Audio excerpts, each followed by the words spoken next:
Evening all. Welcome to day 4 of my confidence on video challenge. Struggled a bit there.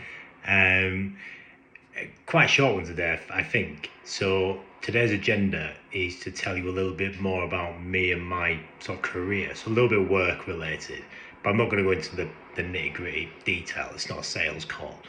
So it's just a bit of an overview of where I started and where I am now, really. So I started my career, and my very first job was at Morrison's in Horsforth, where I'm from and where I grew up. That's when I was in college and sort of early university. But I I work in well-being now, and I started in the fitness industry. I think I was 19 when I joined the fitness industry, and I worked at Virgin Active part time whilst I was at uni. And I had a great time. I loved it. But my first full-time gig was at David Lloyd in North Leeds. I had a great time there, but I wasn't there very long. I remember the reason why I left is because of my first and subsequently my last appraisal that I've ever had in my career. Um, I remember being booked in for this meeting. I was really looking forward to it. I was really looking forward to speaking with my line manager about my development, about where I wanted my career to go, my aspirations for the next 12 months, 5 years, 10 years, and so on. My connection to colleagues, my impact on members and the organisation, what I wanted to learn. I was really, really, really looking forward to all this. And then I got to this meeting, and it was an hour, and we spent 55 minutes of just getting rinsed about targets, about sales targets. I mentioned yesterday or the day before that the biggest part of a personal trainer's job was sales. I had 55 minutes of getting rinsed about sales targets. What are your targets, Gary? Are you going to hit your targets, Gary? What are you doing to hit your targets, Gary? Target. And then we had 5 minutes at the end, and I just got this flippant, how are you, Gary? Are you happy? So I had this meeting at David Lloyd, and I decided, I left this meeting, and I just thought that was horrendous. That was absolutely horrendous. And I handed my notice in the next day. Now, I had nowhere to go at this point. I was only there for 13 months. I had nowhere to go, no job lined up or anything. I did about 4 weeks. And whilst I was at David Lloyd, a couple of months prior to this event, I met a guy called Andy, and he became a really good friend of mine, still a really, really good friend of mine. And he was the new in-post HR director at the University of Sheffield. When I left David Lloyd, I had a lot of time on my hands, and he said, Gary, I want to do something about well-being at the university for 8,500 staff. Do you want to get involved? I was like, yeah, sounds awesome. Now I joined the fitness industry because I wanted to support people, sort of 10 or 15 people at any given time, with their well-being goals, whatever that meant to them. This opportunity at the university was I can now help 8,500 people. I thought that just sounds phenomenal. So of course I got involved, and I joined the world of HR and employee well-being.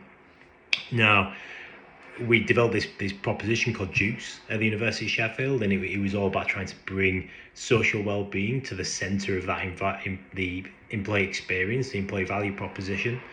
And we wanted to bring people together through shared experience and through common interests by using technology, and we developed our own tech to do that.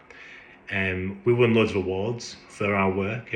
Lots of wine was drunk and great nights were had. But what was really most important to us was what people were saying to us. What employees were saying, and some of the anecdotes that came out the back of that were truly inspiring. Amazing things to read. We launched that in 2012. We worked on it for a year. Then in 2015, we decided, there's an opportunity here. Other organisations are asking us about it. There's an opportunity here. So 2015, we span out a subsidiary which I led, called Everyday Juice Limited. In EGL, or EGL for short, EGL, through that, I worked with a number of different organisations around the UK on their wellbeing proposition, doing what we did at Sheffield, bringing social wellbeing and team cohesion to the centre of that employee experience, employee value proposition, and we did that through technology, and we we had a massive response where we were working. It's really, really exciting. Really exciting. I loved what I was doing. But then, but then 2020 came. I'm sure you can see. I'm sure you can see where this is going. 2020 came, and for a social well-being business whose whole sole purpose was to bring people into one room to engage with other people, suddenly our service was illegal, literally illegal, overnight, and we couldn't really trade for 2 years, 2.5 years. It was incredibly difficult, a really hard time, really hard time. And I managed to keep the business moving, keep it going. It was tough, but I managed to keep it going. Thankfully, I didn't have employees, so I didn't have to worry too much about that. But me personally, I took a massive financial hit off the back of that. Barely got paid throughout that because the company couldn't afford it.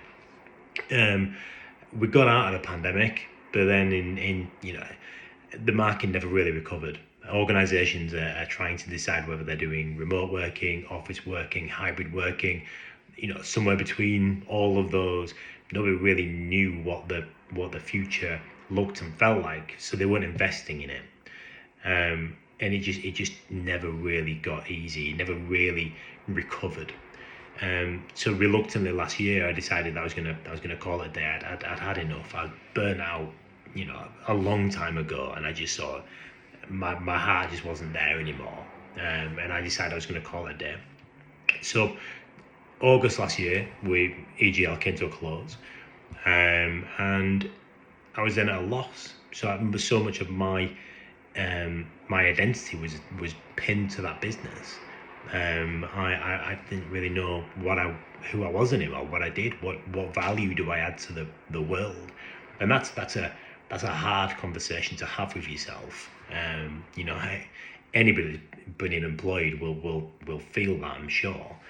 That's a hard conversation to have with yourself, and I decided, the thing that I really like, going back to my roots, is delivery, is talking to people, engaging with people, working with people, helping people with their well-being goals, helping organizations to answer the well-being question and make a better place to work for their people. That's what I really liked. That's what I really engaged with. That's what really gave me energy to do more. And I thought, well, that's where I want to be. A few years prior, I made a tool called the Conversation Canvas, and it was a side project for me. It was about trying to enable authentic and meaningful well-being conversations between colleagues in the workplace. And that's what I want to do. So, in more or less immediately after EGL's closure, I created just a sole trader business called Joy Junction, and I now do a lot of consultancy work and a lot of delivery, and I deliver at conferences and teach people how to have well-being conversations. I get in front of line managers and support them. I work with organizations to do strategic support.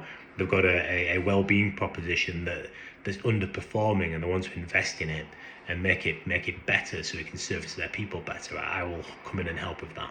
So that's the kind of work that I do now. And August this year, so a month or so ago, I now became a limited company again. So I'm I'm an official thing again, which is great. And that's where I am now. So I, by choice, do a lot of public sector work. I really enjoy working with public sector. So the NHS, local councils, local governments, national governments. That's a big chunk of my work is there. I do a lot of third sector, so work with charities and voluntary organisations. I really enjoy that. And then B corporations, B Corps, I've wanted to be one for a long time. I've gone through that process with EGL prior to its closure. Their values as a business sit really well aligned to mine. So I gravitate towards those. Then outside of that, I do a bit of general private sector stuff. But that's a bit of an overview of me and sort of my career. So this video is well long. It's the longest one I've done so far. Too long, really. So I'm going to leave it there. But I look forward to seeing you tomorrow for day 5. So have a good evening.